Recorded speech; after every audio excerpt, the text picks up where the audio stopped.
Bismillahirrahmanirrahim. Assalamualaikum warahmatullahi wabarakatuh.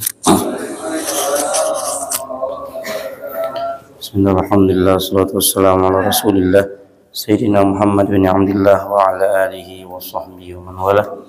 Wala hawla wala quwwata illa billahil aliyyil azim. Subhanaka la ilma lana illa ma 'allamtana innaka antal alimul hakim.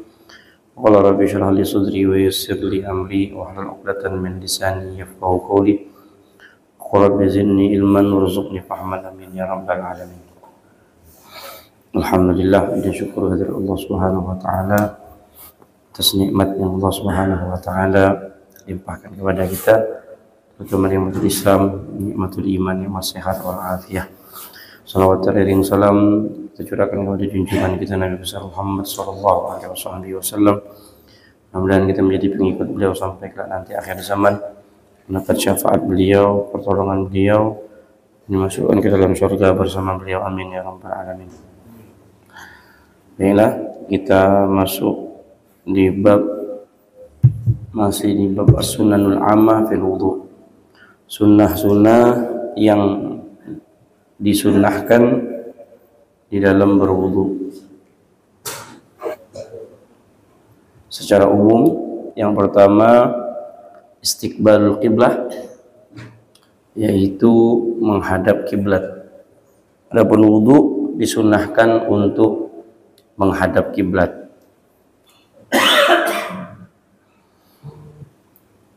Yang kedua al-julus. Sunnahnya wudu itu dalam keadaan duduk. Jadi kita lihat ada beberapa masjid menyediakan kayak seperti tempat duduk gitu. Jadi dia sambil berduduk kemudian berwudu dan posisinya menghadap kiblat. Nah, kita ini menghadap kiblat tempat wudunya. Tepat. Artinya wudunya agak miring. Oh iya, betul. Begini dia. Ya, posisinya agak badan kita agak ke depan begini. Artinya masih bisa kita untuk menghadap kiblat. Tapi kalau yang sana tak bisa. Yang sana tetap membelakangi kiblat. Ala kulli hal, yang terpenting sekiranya bisa menghadap kiblat, putarkan badan kita untuk menghadap kiblat. Sekiranya bisa duduk, maka duduklah. Sekiranya tidak bisa, tidak jadi masalah. Yang ketiga tarku nafdil ma'i, yaitu meninggalkan di mana air tersebut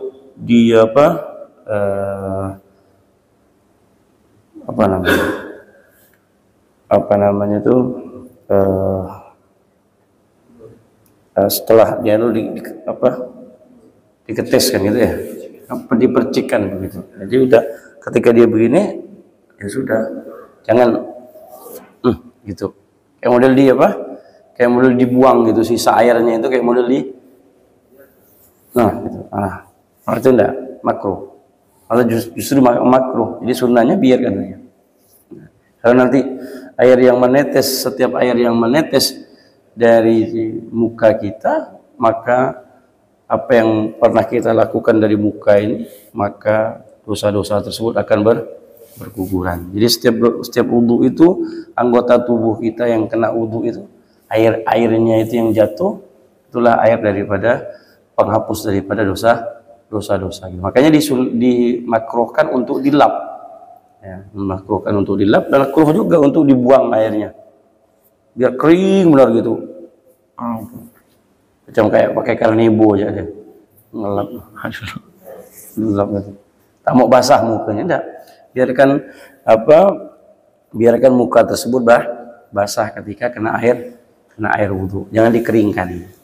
Boleh dikeringkan, tapi ada beberapa tempat. Pertama, mungkin dikarenakan sakit yang betul-betul menggigil. Itu kalau dia berwudu mau cepat-cepat langsung dilap. Itu kalau kena penyakit tipes. Saya kalau tipes itu datang betul-betul kuat, itu kena air itu bisa gigil, Pak. Jangankan untuk pakai wudu, sentuh saja air itu bisa gigil langsung. Nah, itu ambil air wudu cepat-cepat, mau tidak mau harus dilap untuk menghilangkan gigil tadi. Atau yang berada di tempat yang tempatnya betul-betul dingin, sejuk betul. Wah, ya udah, elap, nggak jadi masalah. Tapi pada intinya kalau tidak ada hal-hal tersebut, maka tetap tidak diperbolehkan untuk dilap. Makruh justru hukumnya.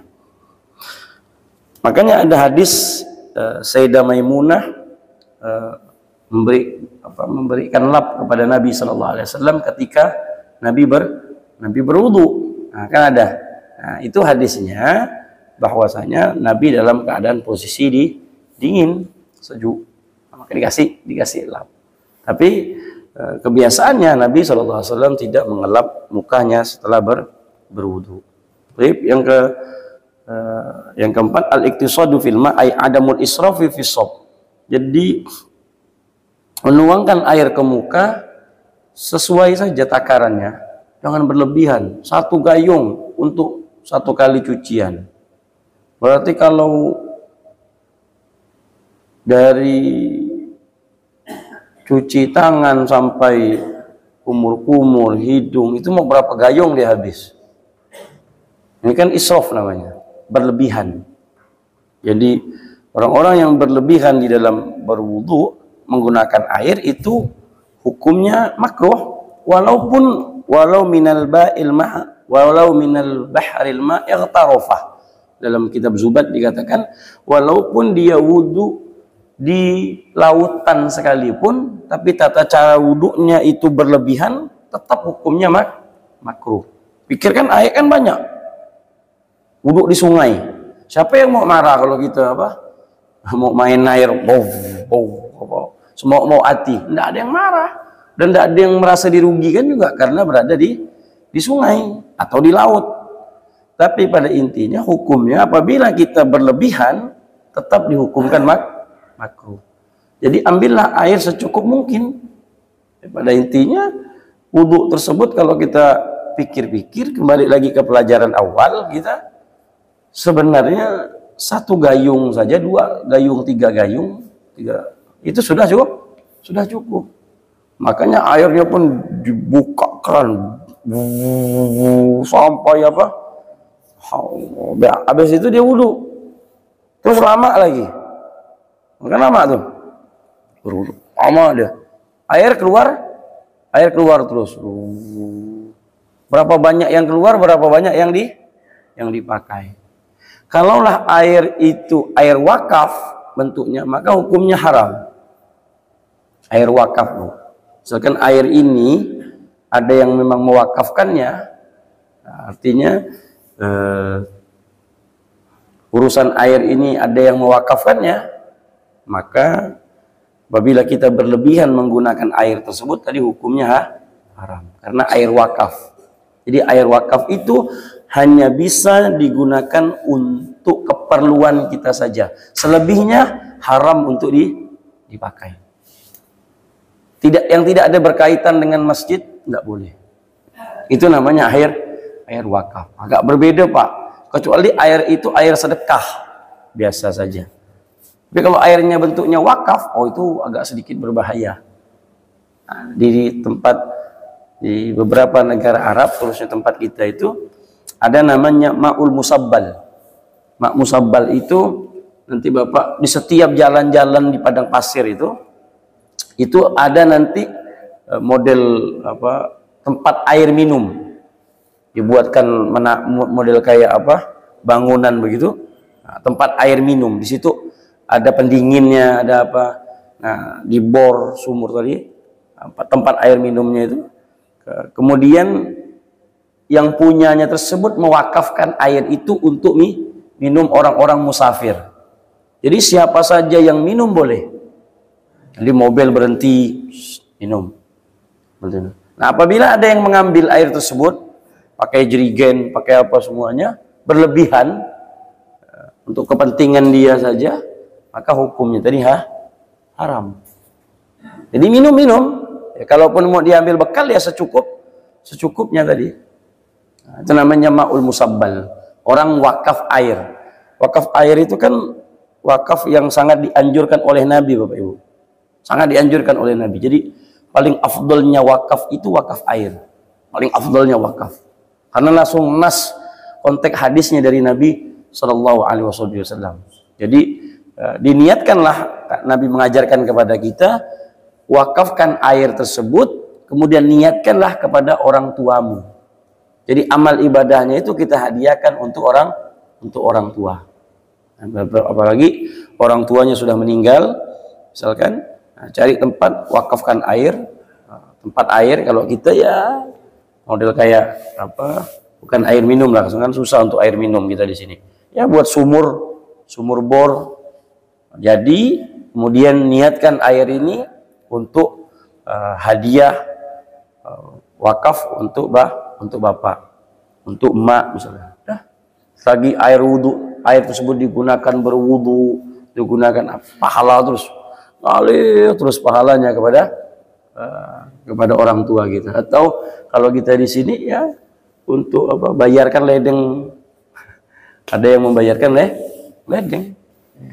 Udah saya niatkan ini pahalanya untuk orang tua. Berapa ledeng masjid ini di cover satu orang, misalkan mengcovernya. Oh saya yang ini air biar saya setiap bulannya berapa dibayar. Masjid tak boleh atau apa, nggak perlu pusing-pusing lagi. Iya kalau diniatkan, tapi nggak bisa karena dia bentuknya hilang dia. Tapi pahalanya tetap, diniatkan untuk air. Karena kalau diwakafkan dia bentuknya apa namanya? Bukan sesuatu yang miliknya dia, itu kan bukan miliknya kita. Hanya milik sementara kan. Ya, PDAM punya, kecuali kita beli PDAM. Iya, sulit untuk dikatakan wakaf, nggak bisa. Nah, iya. Tapi tetap pahalanya sama. Di situ diambil pemahaman bukan hanya untuk wakaf, tapi untuk pahala-pahala yang lain pun bisa dihadiahkan kepada untuk orang tua. Ya kalau syukur-syukur dia bisa berbentuk sumur bor, atau dia berbentuk tank, dibuatkan apa, dibelikan apa, penguin itu, nah, wakafkan air ini, tempat air ini untuk orang tua. Nah, itu bisa. Nah, itu paling afdolnya wakaf. Kemudian maka jangan pernah berlebihan untuk menggunakan air. Mandi, Usman mandi berlebih-lebihan, mandi. Ya, kan hanya sekedar saja. Mungkin kalau musafir, iyalah. Tapi kalau masjid dijadikan kesehariannya tempat mandi, ya berbahaya juga. Kecuali memang dia marbot.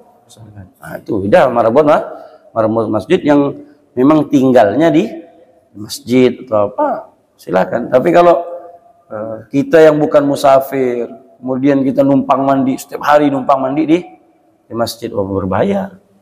Ini bukan kepentingan ada kaitannya dengan masjid, tapi kepentingan pribadi. Nah, ini hal yang wajib kita ihtiyatan, wajib berhati-hati.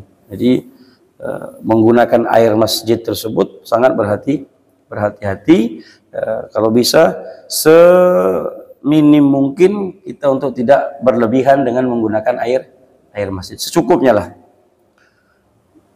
Kemudian Allah yatakallam. Nah, ini sering ditanyakan, sunnahnya untuk tidak berbicara. Tapi apabila berbicara, sahkah wudunya? Sah. Tapi makruh. Jadi apabila sunnah ini dilawan, sunnah ini ditentang, apa hukumnya? Makruh. Ini kan sunnah. Sunnahnya tidak berbicara. Tapi apabila berbicara, maka hukumnya makruh. Jadi dia langsung berbaliknya. Menentang sunnah, artinya tidak melawan sunnah, maka hukumnya khilaful aula. Dia berarti terjatuh dalam kemakruhan. Tapi tidak sampai membatalkan wudu, tidak. Tetap sah wudunya. Kemudian wad'u ma yaqtarifu minhu an yaminihi wa ma yasabbu an yasarihi. Kemudian al-muwalah bi haitsu yaghsilul adwasani qabla jafafil adril awal ma'a intidadil hawa wal mizaj waz zaman. Nah, di sini hendaknya mencuci anggota yang kanan kemudian dilanjutkan yang kiri. Sebelum dia melanjutkan yang kiri, dipastikan yang kanan ini belum dalam keadaan kering. Nah, jadi dia belum dalam keadaan kering, atau berpindahnya anggota wudhu dari muka ke tangan.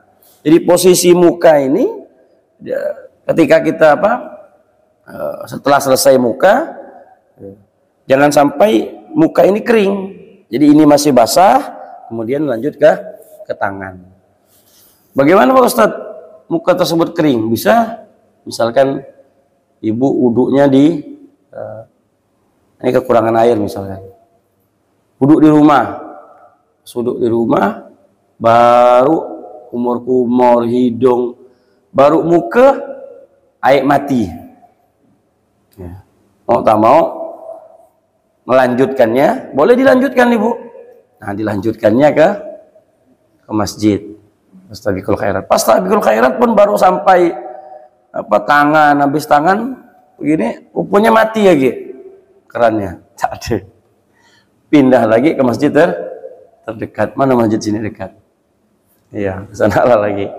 Di sana baru selesai wudu. Boleh? Boleh, nggak jadi masalah. Tapi kan kering, iya. Tapi masalahnya karena ada karena darurat, nggak bisa lagi. Nah, tapi kalau sengaja, makruh jadinya.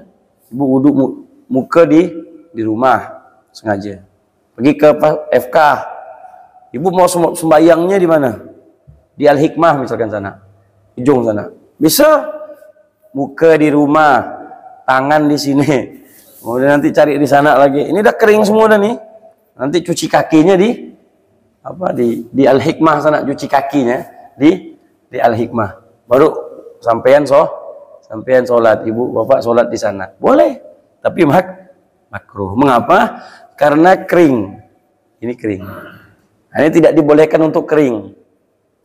Dari muka ke tangan, ini posisinya dalam keadaan basah. Ini masih basah, lanjut tangan. Tangan belum kering, lanjut ubun. Jadi dia tidak boleh kering. Makruh kalau dikeringkan. Menunggu dia kering baru melanjutkan anggota tubuh yang lain, maka hukumnya makruh. Kecuali memang posisi kita di tempat yang memang betul-betul panas, hawanya memang panas, baru gak begini langsung kena angin aja langsung kering, ya. langsung kering. Itu bisa di tempat kita belajar sana, bisa di padang pasir sana, panas betul-betul panas di tempat kita. Itu bisa standarnya itu 42 derajat. Itu panas. Betul-betul panas, 42, 45 itu. Orang sini dapat, kita aja di sini Pontianak ini 32, 33 itu udah mekek udah. Panasnya itu. Apalagi di sana, karena kita tuh udah biasa 40, 42 itu biasa. Tapi sebenarnya panas yang paling panas itu sebenarnya Saudi Arabia. Sebenarnya yang paling panas itu Saudi. Nah, makanya ingat dulu cerita Sayyidina Bilal bin Rabah ketika disiksa oleh majikannya yang bernama Umayyah bin Khalaf, ya. Kan Sayyidina Bilal itu kan diletakkan batu di atas perutnya, dan batu itu diprediksi apabila telur itu diletakkan di atas batu, maka telur itu bisa matang, bisa masak telur tadi. Kenapa? Karena panas, Pak. Betul-betul panas. Jadi tingkat Saudi Arabia itu, Hijaz itu, pada umumnya Hijaz, itu panasnya di atas rata-rata sebenarnya. Cuman kan sekarang udah berbeda. Karena banyaknya bangunan. Antum tak bisa lagi mencari tempat di kota, di daerah kota, tempatnya itu panas, tidak ada. Di mana sekarang panas? Kecuali di Yaman, pembangunan yang tidak sehebat Teluk Arab.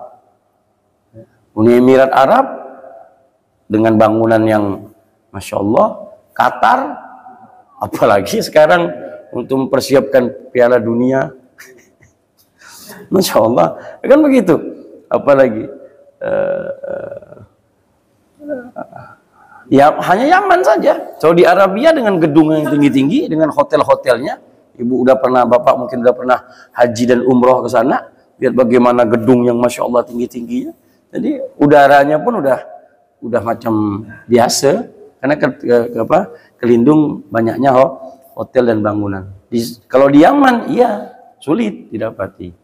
Yaman masih originalnya masih ada. Apalagi tempat saya belajar itu keluar aja ibu itu udah padang pasir. Keluar aja muka sebentar dari bangunan asrama, masuk lagi ini udah gelap bu. Saking panasnya. Kalau kita mau jemur baju, kita nyuci naik ke atas karena 3 tingkat ke atas, tingkat 4 ke atasnya. Kita balik. Tidak sempat lah, paling ngomong-ngomong sebentar lah sama kawan lah gitu. Minum kopi ke apa dulu. Habis itu naik lagi ke atas. Udah kering bu. Udah kering gitu. Saking panasnya gitu. Jadi nyaman, nyucinya nyaman. Tapi pas jemurnya yang sakit. Karena apa? Panas lagi jemur begini udah. Mata itu udah pejam udah. Jemur baju itu mata pejam. Dia udah panas kemudian anginnya kuat. Nah itu udah. Jadi hembusan anginnya. Jadi kalau kita wudu, udah kering ini.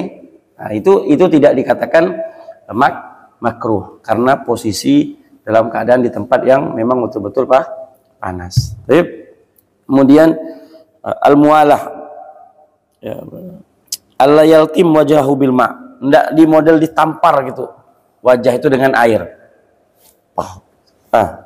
Jadi ambil air model. Nah, jadi ambil air, tempelkan, dan ini enggak, ambil air, enggak boleh kayak gitu, makruh malah. Kasihan juga orang di samping nanti. Adalah wudunya dekat-dekatan, kemudian, mungkin karena apa? Karena was-wasnya kuat, langsung airnya ditamparkan ke muka. Yang 9, ayat tawaqqar rasyas fa yajri sufi mahallila yanalahu rasyas. Hendaklah berhati-hati di mana tempat yang sekiranya tidak terkena percikan air. Percikan air. Nah, ini lebih khususnya orang yang wudhu di kamar mandi, di WC. Nah, ini yang berbahaya.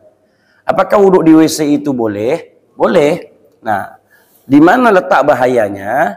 Letak bahayanya itu karena porselen, lantainya itu, ini kan lantai dalam posisi tempat yang tidak steril. Artinya kemungkinan di situ, bekas kencing, bekas apa. Jadi ketika kita buka keran atau berwudu, airnya itu takut balik lagi merciknya ke tubuh, ke badan, ke kaki. Nah, itulah yang membuat dia nanti tidak sah sholat kita karena bekas najis. Ya kalau memang WC-nya tadi dibersihkan, disiram dulu apa. Tapi namanya tempat WC ya kita harus berhati-hati. Kecuali memang tempatnya memang khusus untuk wudhu dan tidak kemungkinan ada orang yang buang air. Nah, di depan ini saya kira tak ada yang buang air kecil, kalau ada pangkong kayak dia.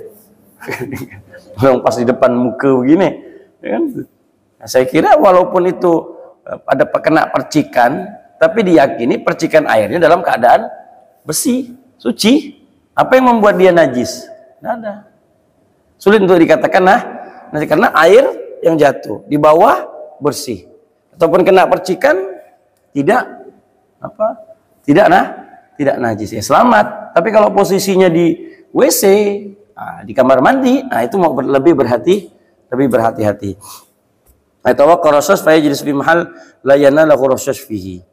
Tapi lebih baik untuk menjaga tidak terkena percikan daripada lantai tersebut. Takut-takutnya ada najis. Yang ke-10, tarkul isti'anah fi shabbin illa li uzur. Meninggalkan meminta bantuan untuk disiramkan. Jadi, ayo siramkan saya, wudukan saya.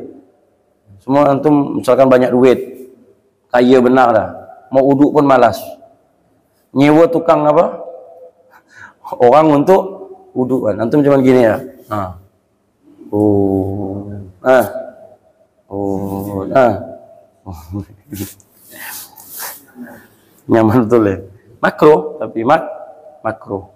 Minta bantuan saja makro. Kecuali memang dalam keadaan uzur. Antum sakit, tak mampu dah. Diwudukan. Ya. Niat nanti diwudukan. Tarkut tansyif ila uzur. Nah, tadi ini bisa kita bahas, meninggalkan untuk tidak dilap kecuali dalam keadaan uzur. Yang ke-14, yang ke-13, alla yanqusama udhuhi anmut. Hendaknya air tidak terlalu sedikit. Tidak terlalu sedikit. 1 mud, artinya segini. Berarti wudu itu sebenarnya ya 2 kali inilah. 2 kali gelas ini. Ya. Cukup sebenarnya, cukup. Segelas ini pun sebenarnya cukup. Kalau dipaksa. Segelas ini pun cukup. Ambil fardu-fardunya 1 kali cukup. Apalagi 1 gayung. Oh, lebih itu. 1 gayung itu. Nah, coba wudunya coba dipraktekkan. Ya. Ibu praktekkan sendiri di rumah, Bapak ambil begini. Nah, 1 kali saja. Karena kan yang selama ini basah, ini boleh kita merengkan ke sini. Selagi air tersebut tidak jatuh, maka dia boleh masih diratakan untuk ke muka. Nah, ayang 1 gini kok. Nah, dapat. Nah, masuk kenakan ke sini, kenakan ke sini. Selesai. 1 kali, udah jangan 3 kali. Ya. Kalau mau ini kan sikit, ini kan praktekkan sikit ya. Nah, air. Nah, selagi dia masih basah, dia tidak jatuh dari tubuh, dari kulit, dia masih dikatakan boleh untuk digunakan. Nah, ambil lagi. Habis itu apa? Sisanya kaki. Selesai, bisa kita wudhu segini. Banyak nih. Segini aja bisa, apalagi satu gayung. Sayang nih kalau enggak saya praktekkan nih. Iya. Ini dalam darurat lah. Kalau misalkan banyak air ya tetap dalam keadaan posisinya. Ini kan artinya wudu tersebut sebenarnya tidak perlu banyak-banyak air. Sedikit air saja itu sudah bisa untuk digunakan. Makanya dalam kita membuka keran pun secukupnya tadi. Kemudian yang ke-14, istishabun niyah ila akhiril wudu. Menghadirkan niat sampai akhir daripada wudunya kita. Yang bagilil mutatahhir an yu'anniya min aghusli kaifiyat at-tahrim ma tatawli ma yabghudullah ta'ala wa dhuhuma wal ma yashghulu bil madmadah. Nah, ini banyak lagi. Di dalam berwudu itu hadirkan niat kita seluruhnya, sama yang minggu kemarin kita bahas juga, menggunakan doa-doa atau apapun bentuknya.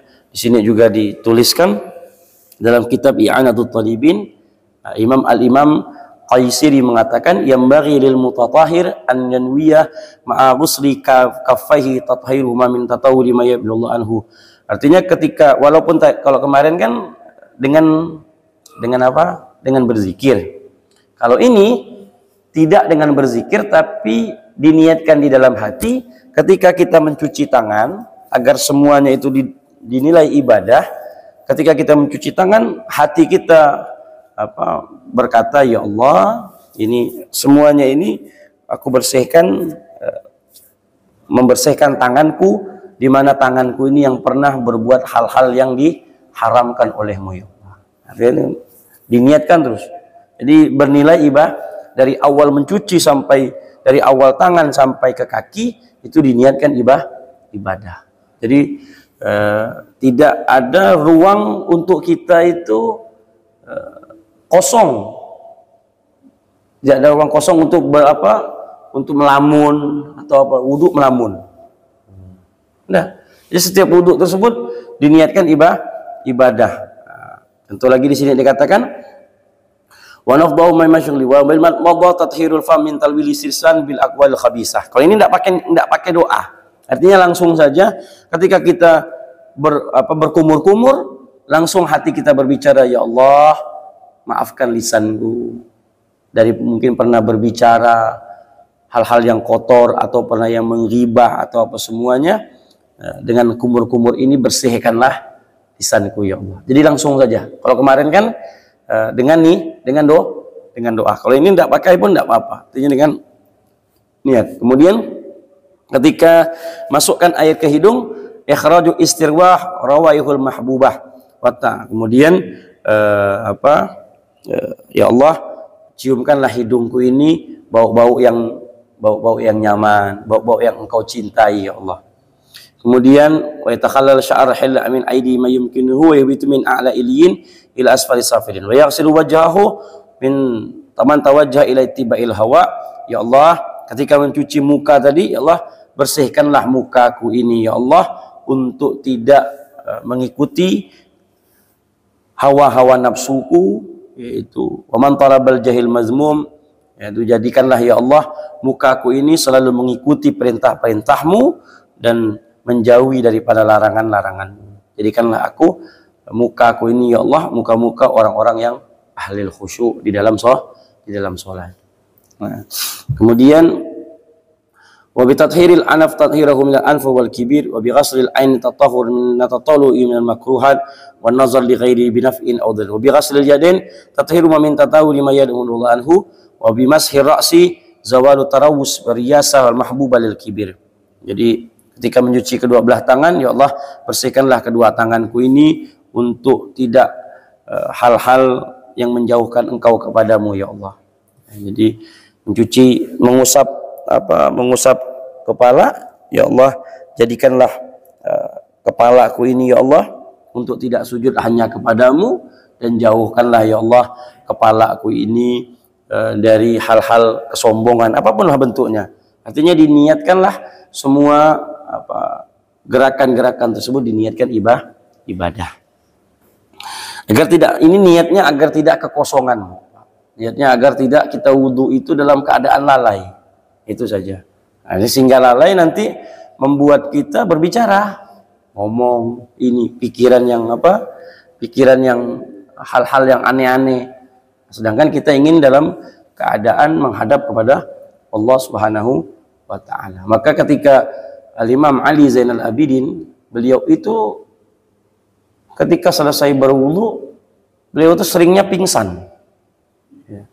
Pingsan. Mendengar azan dia pingsan. Bisa pingsan 2 kali. Bergetar badannya. Ketika berwudu tambah bergetar lagi. Selesai berwudu bisa pingsan. Kenapa?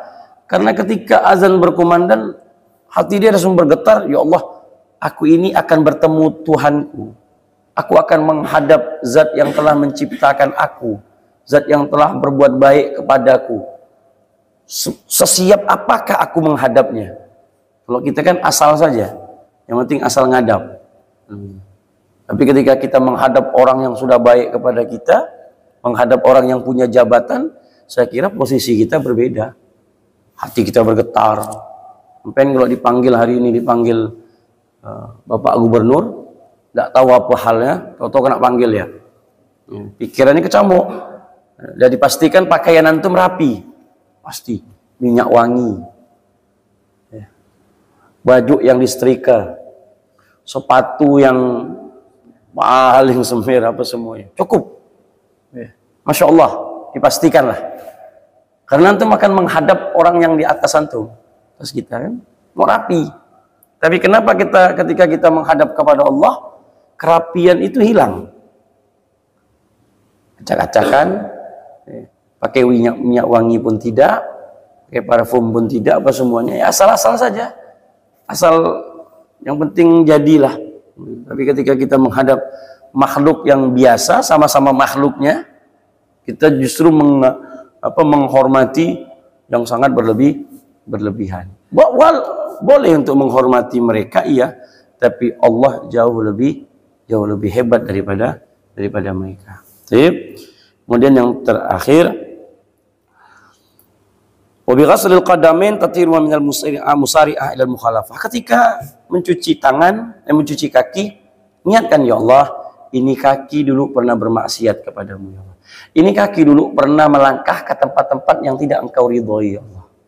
Ke tempat maksiat, ke tempat ini, ke tempat apa. Oh, saya tak pernah, Ustaz, hingga tempat kemaksiat loh. Kita ini banyak melangkah ke tempat-tempat yang terkadang tidak diridhoi oleh Allah. Ke pasar-pasar, ke tempat-tempat ini. Ini kan tempat-tempat hal-hal yang banyak maksiatnya. Ya. Banyak hal lah.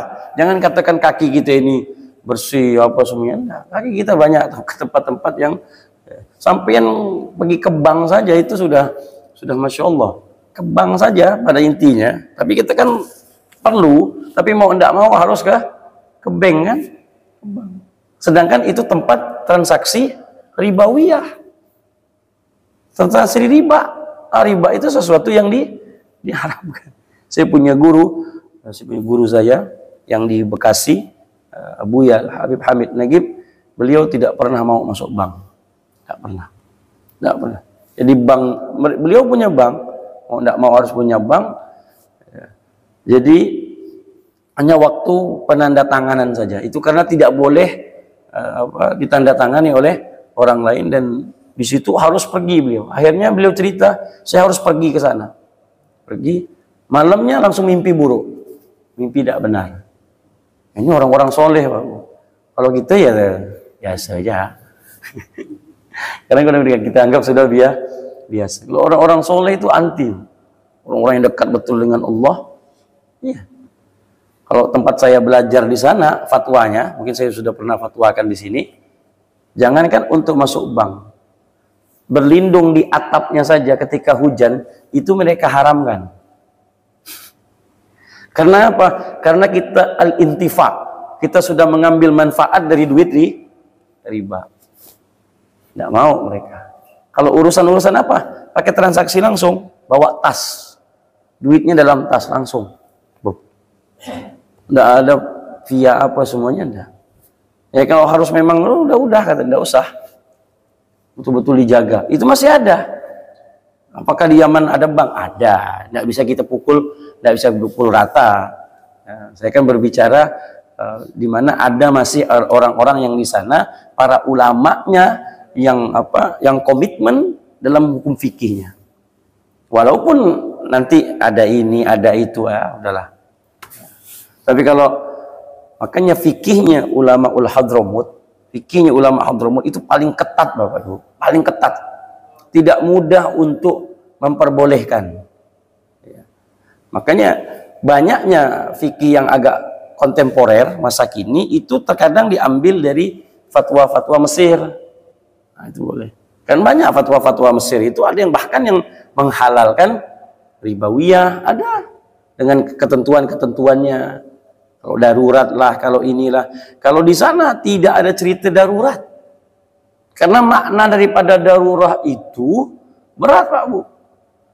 Kita bisa katakan darurat itu definisinya apa dulu? Darurat. Oh, ini saya sudah darurat. Darurat itu kalau tidak ada kita mati, itu darurat. Boleh baru. Jika seandainya masih ada yang lain, tidak boleh. Saya kerja di sini karena saya tak ada tempat kerja lagi. Kalau saya kerja sana tak bisa ini. Bukan. Kita itu mengatakan darurat karena kita hitung-hitungan gaji. Bukan darurat itu. Apabila antum keluar sini, mungkin tidak antum kerja di sana. Tempat yang lain. Masih bisa kan? Masih bisa. Nah, kalau masih bisa berarti bukan darurat. Hitung-hitungan gaji berarti itu. Itu bukan dikatakan darurat. Darurat itu, contoh darurat dalam fikih itu, antum makan ikan keselak, kemudian di depan ini dikasih orang bukan air putih tapi bir, minuman keras. Antum tanda minum, mau cari air, mati dulu. Ini udah di ujung nih, cari air tak ada cuman bir tadi, ya sudah minum. minum. Terus dia. Yang kedua, kalau nyaman nggak gitu. Minum haram yang keduanya. Yang pertama tadi tidak haram. Atau dalam keadaan di hutan tidak ada makanan kecuali tadi yang lewat-lewat. Maaf, B1 bab 1 tadi itu. Kaki 4 kecil. Antum tidak makan, mati. Yang ada itu jadi pandang terus. Antum 1 bulan di hutan misalnya kesesat atau apa. Yang ada itu udah pangkong dia bakar makan. Tapi hanya untuk hanya mengganjal saja. Sampai lahap nyaman juga lupa. Itu haram sudah, tidak boleh. Itulah yang dikatakan namanya darurat. Sekarang orang mendefinisikan darurat itu terlalu gampang. Saya darurat, Ustaz. Apa? Saya begini. Darurat dari mana? Masih banyak aset yang lain antum bisa jual kok. Antum langsung mau masuk ke situ.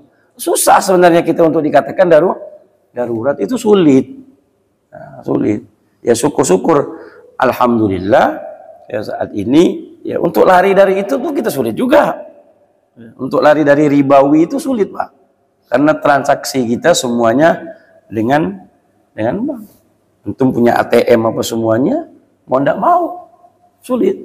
Makanya kata Nabi Shallallahu Alaihi Wasallam mengatakan akan datang nanti akhir zaman di mana pada umatku mereka berusaha lari dari riba, sekuat-kuatnya mereka lari tapi pasti kena debunya riba. Kita udah kuat lari untuk tidak masuk ke dunia itu. Tapi antum transaksi semuanya lewat mana? Lewat bank. Apalagi yang kerjaannya berurusan dengan pemerintah. Gaji antum lewat bank. Mau lari kemana coba? Kita bisnis sama orang lewat bank lagi. Jadi orang sekuat-kuatnya dia, katakanlah dia hijrah sekalian. Hijrah mutlak dia hijrah. Tidak menyentuh bank. Paling hanya sekedar pinjaman saja. Saya sudah tidak mau main bank lagi katanya. Kan? Katakan begitu. Saya buang. Tapi dia kan harus kerja. Dan kawan kerjanya menggunakan apa? Bank juga. Putaran duit ini kalau dipikir lagi bank juga. Coba antum usut lagi ke awalnya. Kena kemana duit kita ini? Kita udah cari halal nih, halal betul. Tapi kalau kita pikir-pikir lagi, ini dapat dari fulan. Fulan ternyata kerjanya bank. Ini putar lagi, oh ternyata ini bisnisnya ini dia hasilkan dari pinjaman bank. Kita kerja sama dia. Oh diusut-usut Pak, sulit gitu. Ini memang betul kata Nabi.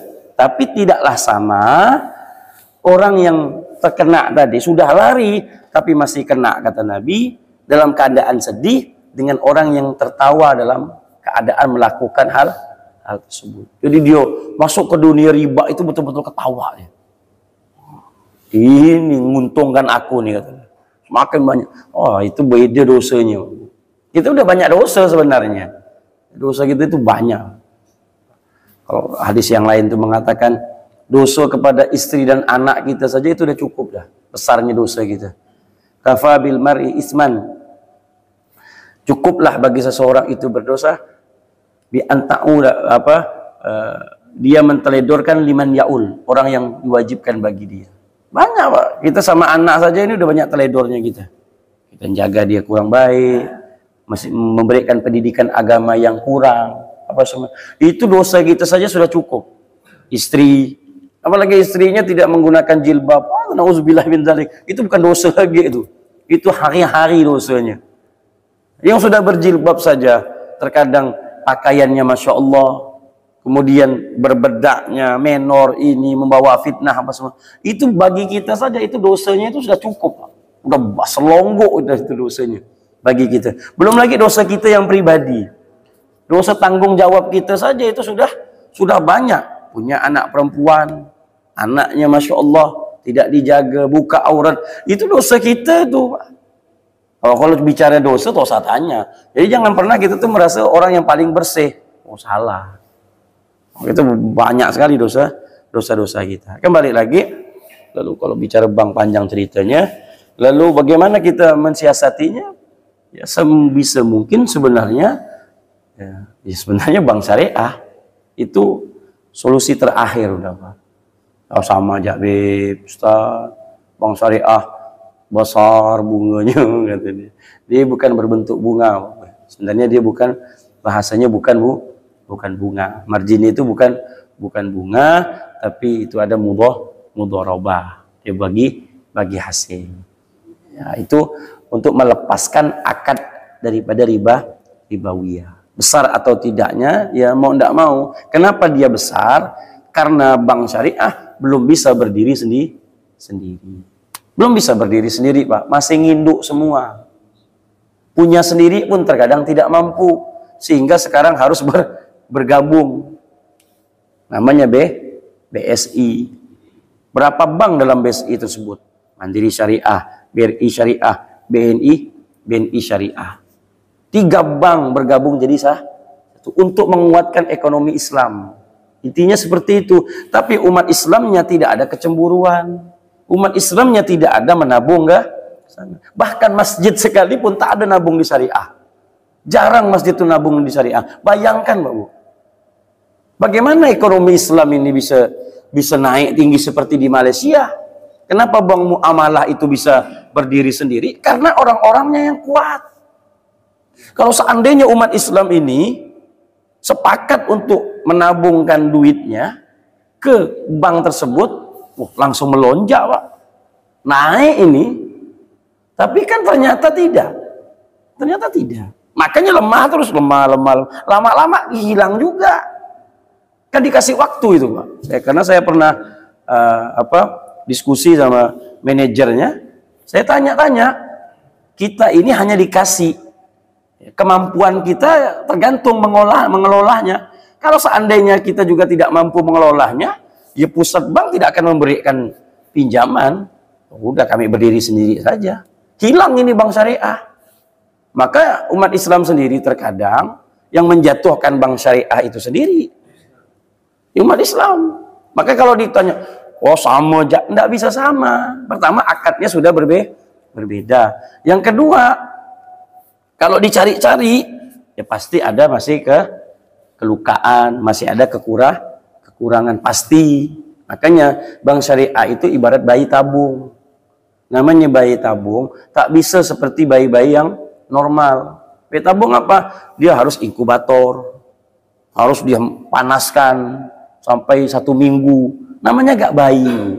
Nah, bank syariah ini saat ini seperti bayi yang dalam inkubator, belum sempurna. Siapa yang menyempurnakannya? Kita inilah. Makalah tabung ke sana agar dia kuat. Sekarang saya lihat masjid, sumbangkan masjid ke bank ini. Aduh. Padahal nominalnya itu ratusan juta, bisa miliaran. Bangun masjid 5 miliar. Ya, kalau soal masjid ini semua yang miliaran itu dia masuk ke syariah, kuat. Masjid saja loh, bukan umat Islam. Kalau umat Islamnya, Masya Allah Pak, Indonesia ini 90 berapa? 90 berapa persen umat Islamnya. Nah, selebihnya betapa kuatnya ekonomi Islam. Kita bisa bangun bank sendiri sebenarnya. Bisa mengalahkan Malaysia, bisa. Cuma antusiasnya kita tidak sekuat mereka. Saling menyalahkan. Udah untung kita punya bank syariah. Katanya kan tidak mau ribawi. Jangan disalahkan lagi. Udah orang masuk ke syariah masih disalahkan lagi. Ah, ini berat. Ya. Jadi nanti debat kusir nanti ujung-ujungnya Pak. Dikasih solusi tapi malah nyalahkan lagi. Oh sama aja syariah. Jadi saya ini salah lah kalau udah ke bank syariah sudah. Saya salah sama aja, enggak bisa sama bilang kan. Ya. Jadi Saya kayak saya, tidak pakai bank loh. Coba dicari cara bisnisnya macam apa. Kalau mau cari betul-betul bersih, repot urusannya. Nanti sampean bersih sama siapa? Sama Fulan. Fulan itu macam mana putaran duitnya? Bang, sama enggak maknanya? Sama. Nah, makanya jangan sombong begitu. Kalau dicari-cari ya sama, kena juga ente. Sekuat-kuatnya ente lari pasti kena. Nah, itu sedikit disinggung tentang kita buka bab. Kalau dibuka secara gamblang panjang lebar. Ya, tapi intinya bagaimana kita bisa lari dunia tersebut. Tapi apabila kita punya duit di bank konvensional, ya saya punya bank itu dua, ada di syariah, ada juga di konvensional. Tapi apakah ya sudah kita ambil jasa saja? Ingat uangnya kita pribadi. Berapa uang kita sering-sering mutasi, berapa uangnya kita ingatkan. Apabila ada kelebihan berarti itu ribawi. Nah, karena bab beberapa hal yang sulit kita untuk masih bisa bank yang syariah menopang kebutuhan kita, karena sulitnya tempat ATM-nya, apa semuanya banyak hal lah. Nah, kalau misalkan kita bantu, mereka sudah kuat, insya Allah mudah juga nantinya. Kenapa yang bank itu bisa nyaman, bisa mudah? Di mana kita bergerak dia ada tempatnya. Di sini ada, sini ATM-nya ada, di sini ada. Kalau yang bank syariah ini kan sulit, Pak Bu. Sulit kita cari banknya, mau ke sana jauh. Kalau ini samping rumah pun ada, kan begitu. Di tempat-tempat ini dia ada, di tempat-tempat ini dia ada mesin ATM-nya. Kayak mudah gampang. Sedangkan yang syariah sulit, ya karena tidak adanya nasabah. Dia kan mau masang itu kan lihat dulu. Oh nasabah di sini banyak. Dia pasanglah mesin ATM. Tidak ada mesin, tidak ada nasabahnya. Apa hal saya mau pasang mesin ATM kata dia? Bukan murah-murah, akan begitu. Nah, itu tergantung kembali lagi kepada kitanya. Wallahu a'lam bishawab. Ya, ini berbicara sedikit tentang amaliyah kita dari anggota tubuh agar kita berwudu kembali lagi, istihbarin niyah, menghadirkan niat walaupun tadi tidak membaca doa, tapi hadirkan ketika membasuh tangan, membasuh kumur-kumur, niatkan semuanya itu untuk mengangkat segala dosa-dosa yang pernah kita lakukan. Wallahu a'lam bishawab. Masih ada 10 menit. Silakan. Kalau kita berwudu kamar mandi, ya. semua orang sebenarnya berwudunya syahid. Tapi kan di depan kamar mandi kan ada geser kaki. Nah, tapi kalau kamar mandi tidak digunakan hanya satu orang, yang nggak tahu itu ada di batang air seni, Iya. dan sebagainya. Itu kok menurut saya agak risih ya, Pak. Ya. Ya. Ya. Itu tadi. Ya, kalau berbicara bolehnya, ya boleh wudhu di kamar mandi. Ya tadi. Kalau seandainya namanya was-wasnya lebih kuat, kan was-was ini kan bukan hanya sekedar was-was yang tidak didasari hukum. Nah, ketika keset tersebut yang ibu bilang, di mana keset ini kan tidak semua orang itu bersih di dalam masuk kamar mandi. Ada yang masya Allah, ada yang asal-asalan. Nah, sedangkan bekas daripada najis itu dia kesetkan ke tempat atas tersebut sehingga nempellah najis tersebut. Kita juga nempel ke situ ikut najis juga, apalagi kita dalam keadaan basah. Nah, selamatnya sendal. Selamatnya menggunakan sandal. Makanya disunahkan di dalam kamar mandi itu menggunakan sandal. Itu sunnah. Sunnah kita masuk kamar mandi itu pakai sandal. Orang-orang tua kita dulu pakai sandal. Tapi kalau kita kan merasa kayak lagak lah gitu atau gimana. Nah, ya, jadi lebih baik pakai sandal. Kalau licin ya cari sandal yang sekiranya bisa yang tidak licin. Untuk selamat apabila ibu berada di kamar mandi yang memang wudunya memang harus di kamar mandi.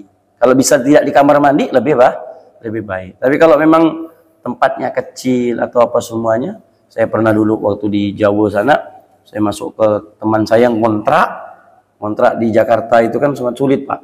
Ya, 4x4 saja itu sudah untung. Ya, udah besar benar itu. Di situ gak dia mandi, di situ gak dapurnya, di situ juga kamar mandinya. 4x4 Bu. Jadi kita sering main gitu udah. Ya sudah. Ya mau enggak mau wuduknya juga di dalam kamar mandi dengan air seadanya tadi. Nah itu kan hal yang tidak mungkin kan kita bilang buatlah apa keran ke di belakang, enggak boleh. Ini namanya juga ngontrak. Ya sudah wuduk saja di dalam sana ya. Tapi kita berhati-hati. Ya tadi itu selamatnya dengan menggunakan sandal, dan menggunakan sandal pun memasuk kamar mandi itu hukumnya sunnah. Karena posisi kita tidak diperbolehkan pada umumnya. Nabi SAW melarang kita masuk kamar mandi dalam keadaan telapak kaki terlanjang. Itu tidak boleh sebenarnya. Tidak diperbolehkan. Wallahu a'lam bishawab. Assalamualaikum.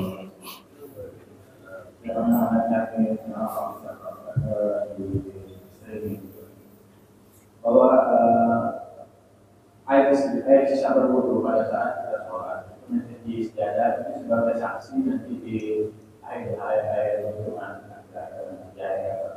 apakah demikian. Yang kedua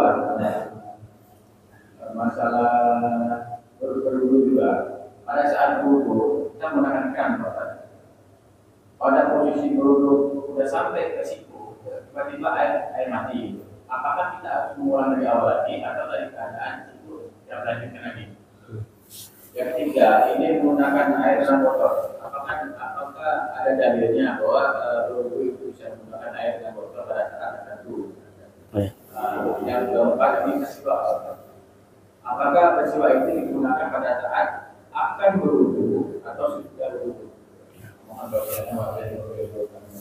Assalamualaikum. Yang pertama, hukum air yang menetes. Sebenarnya air yang menetes itu tidak harus ke sejadah, tidak. Setiap habis air wudhu, kemudian air wudhu itu menetes, disitulah letak penghapusan daripada dosa-dosa kita. Ya kalau memang tertetesnya di sejadah, ya sudah.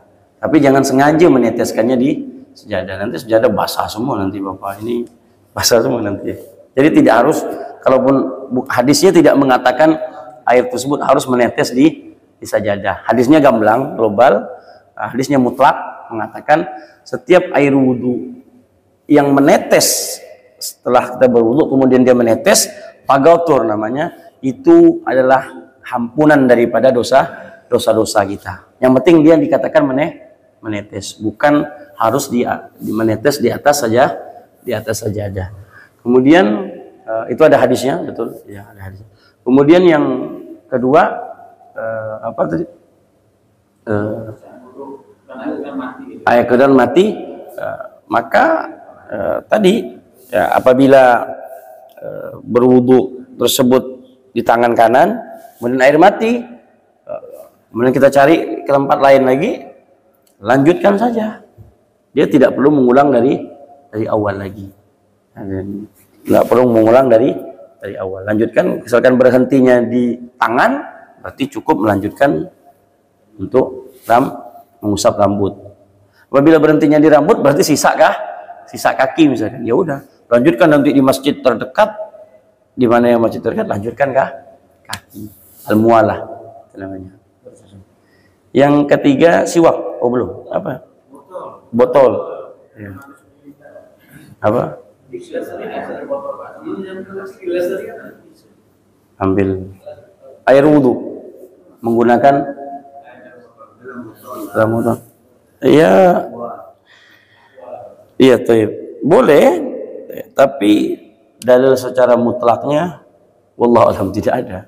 Artinya dalam segi fikihnya boleh saja, tapi dari asal hadisnya Allah. Tapi pertama kita masukkan air ke botol, lihat dulu airnya memang dalam keadaan air mutlak, air yang suci mensucikan. Ya, kalau air yang tidak suci mensucikan, maka dia tidak diperbolehkan untuk digunakan berwudu. Kalau masukkan air dalam botol aqua yang 600 mili, boleh. Artinya ini air untuk berwudu misalkan. Antum ambil keran di sini, air keran. Takut-takut mungkin di perjalanan atau apalah, antum simpan misalkan. Boleh. Boleh disimpan. Kalau dalam segi hadisnya, Allah tidak ada. Tapi dalam fikihnya, ya itu hal yang diperbolehkan. Kemudian terakhir siwak. Siwak itu digunakan sebelum berwudu. Jadi pada intinya bersiwak itu setiap kita ingin mengamalkan suatu amaliyah ibadah, maka dia disunahkan untuk bersiwak, terutama zikir.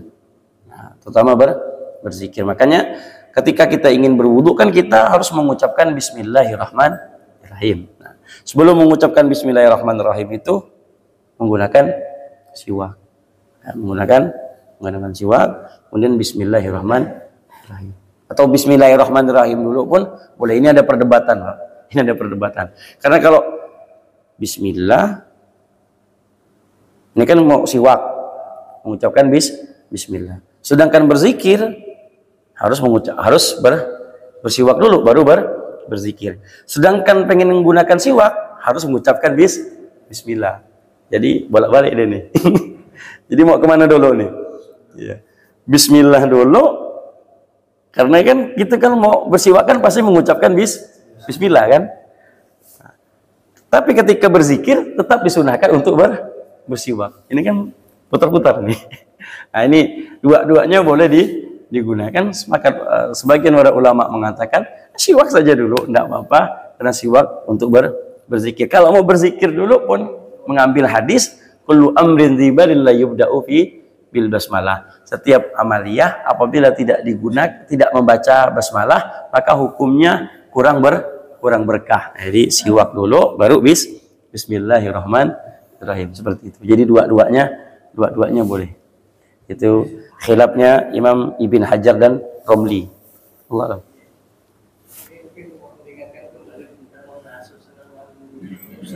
Iya.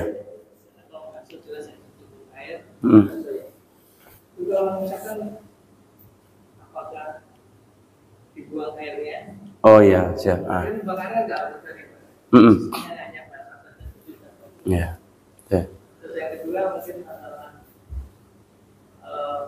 nanti mengganti wudhu ya. Apakah memang di dalam itu ada wudhunya? Yang ketiga juga masalah di dalam kamar mandi itu sudah gimana wudhu di kamar mandi itu kita hindari untuk. Oh ya, ya betul. Artinya al-ghusl wal masah. Ini pernah kita bahas kemarin kan? Ya, kita ingatkan lagi. Kalau ghusl artinya ketika menggunakan kalimat ghusl kan Al-Qur'annya kan faghsilu. Kalau dia membasuh berarti air itu kalau yang namanya membasuh dia ada yang mengalir. Nah, itu kan membasuh berarti. Kalau mashu mengusap. Mengusap itu sebenarnya cukup, makanya enggak perlu air sampai basah begitu. Nah, dia misalkan basah saja, air itu basah, sudah, akan mengusap. Mengusap kan beda dengan membasuh. Kalau kalimatnya membasuh, berarti Bapak, keran itu harus kepala diginikan, karena dia harus ada air yang mengalir, jatuh ke rambut. Nah, karena ini teksnya bukan membasuh, dia hanya mengusap, ya cukup basahkan tangan basah, udah lap, cukup sudah, yakfi. Harus diulang. Jadi harus basahan yang baru, karena takutnya tadi mustakmal. Iya, takutnya mustakmal. Yang kedua, di dalam bermandi apa? Kurang paham. Oh, dalam mandi ada wudhu. Kalau sulit tapi sebenarnya, tapi bisa kalau memang dia di dalam keadaan di kolam berenang, nyebur di sungai, toh. Tapi dia niat nanti, nah, dia mandi, kemudian di dalam kolam tersebut langsung niat wudu. Naik, selesai, nggak perlu wudu lagi. Bisa? Iya. Yang niat saja, hadirkan muka tangan, langsung. Karena apalagi dia, misalkan dia junub, misalkan hadas besar, misalkan niat hadas besar, di dalam itu berhenti sebentar, niat wudu di dalamnya. Udah, langsung tertib langsung begini, udah selesai. Nah, tidak perlu begini, langsung aja naik. Dapat. Tapi kalau pakai agak sulit ya. Pakai apa? Shower atau karena dia harus tidak kena semuanya, sulit. Menghadirkannya sulit. Tapi iya, wudu dulu. Yang ketiga atau wudu di kamar mandi. Ya kalau bisa dihindari. Kalau bisa dihindari. Kalau bisa ya tadi itu kalau memang sudah tidak ada tempat lain. Kalau memang bisa dia wudunya di masjid, lebih baik wudu di masjid. Kalau memang bisa menjaganya dan ibu bapak yakin di kamar mandi, ya enggak apa-apa. Tapi kalau bapaknya ibunya was-was, ya jangan. Ya kalau ibu bapaknya sendiri was-was di kamar mandi, lebih baik jangan. Lebih baik cari tempat yang lain. Tapi kalau sekiranya sudah tidak ada kecuali di situ, ya mau dikatakan apa? Itu. Tapi lebih baik sebisanya dihindari. Tapi pada intinya apabila dia bisa di tempat lain, dia wudhu di kamar mandi, maka hukumnya makruh. Ya. Kecuali sudah tidak ada tempat yang lain lagi. Kalau bisa tempat lain lagi, dia harus di tempat yang lain. Allah Allah.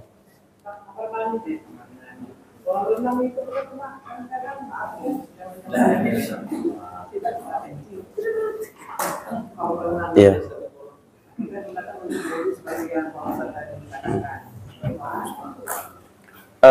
Kolam berenang itu kan air yang melebihi daripada 2 kulah. Artinya ribuan kulah sudah kolam berenang itu. Jadi masjid ini mungkin lebih besar lagi kolam berenang kan. Ya, maupun ada yang maaf ya dipastikan orang masuk kolam berenang itu kencing lah udah. Ya tapi tidak bisa. Artinya tetap dikatakan air itu suci. Air itu suci, bukan hanya suci sekedar suci, tapi suci mensucikan. Ya, suci mensucikan. Dia bukan air yang mustakmal. Ya kembali lagi, tapi kalau dalam tidak nyaman berwudu di situ, ya lebih baik jangan. Ya lebih baik di tempat lain. Wallah a'lam bissawab. Subhanakallahumma wa bihamdika asyhadu an la ilaha illa anta astaghfiruka wa atubu ilaik. Walhamdulillahirabbil alamin. Assalamualaikum warahmatullahi wabarakatuh.